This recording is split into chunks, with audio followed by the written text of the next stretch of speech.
హరే కృష్ణ. మనల్ని అర్థం చేసుకొని వారి కోసం ఏడవడం సరైనదేనా? నేను చెప్తాను వినండి. ఈ జనరేషన్లో ఉన్న మెయిన్ ప్రాబ్లం ఏంటంటే, ఎవరైనా దూరం అయితే నేను వేస్ట్ అనో, నాకు ఎవరు లేరని డిప్రెషన్లోకి చాలా ఈజీగా వెళ్ళిపోతారు.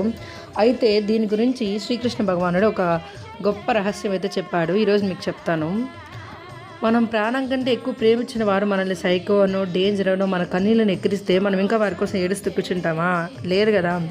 కానీ భగవద్గీత మొదటి అధ్యాయంలో శ్రీకృష్ణ భగవానుడు చెప్పారు, ఎవరి కోసం ఏడవాలి, ఎవరి కోసం ఏడవకూడదు తెలుసుకో అనేసి. అయితే మనం మనుషులకి ఇచ్చే వాల్యూ మనకు మనం ఇచ్చుకోవడం లేదు. ఎదుటివారు మనల్ని వదిలేశారంటే మన జీవితంలో వారి పాత్ర ముగిసిందని అర్థం. వాళ్ళకి అన్నీ తెలిసే వెళ్తారు. నువ్వు హట్ అవుతావని తెలుసు, అన్నీ తెలుసుకొని వాళ్ళ స్వార్థం చూసుకొని వాళ్ళు వెళ్ళిపోతారు. మన జీవితంలో ఎన్నో కష్టాలు వస్తాయి, అందులో ఇది కూడా ఒక భాగం మాత్రమే. మనం తక్కువ చేసే వారి కోసం ఏడవడం అంటే మనలో ఉన్న పరమాత్మను మనం అవమానించినట్టే అర్థం. నీ విలువ నువ్వే తెలుసుకో. నిన్ను వదిలేసి వెళ్ళిన వాళ్ళ మాటల్లో లేదు. వాళ్ళు ఎన్నో నిందలేస్తారు, దానివల్ల నీ వాల్యూ తగ్గిపోదు. అర్థమైందా? మీ కన్నీళ్ళు చాలా విలువైనది, వాటిని శ్రీకృష్ణ పాదాల దగ్గర ఉంచండి.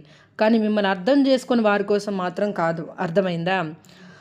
మీకు ఈ మాట ధైర్యంగా అనిపిస్తే హరే కృష్ణ అని కమెంట్ చేయండి. ఇంకా కృష్ణుడి గురించి తెలుసుకోవాలనుకుంటే do like, share and subscribe my channel.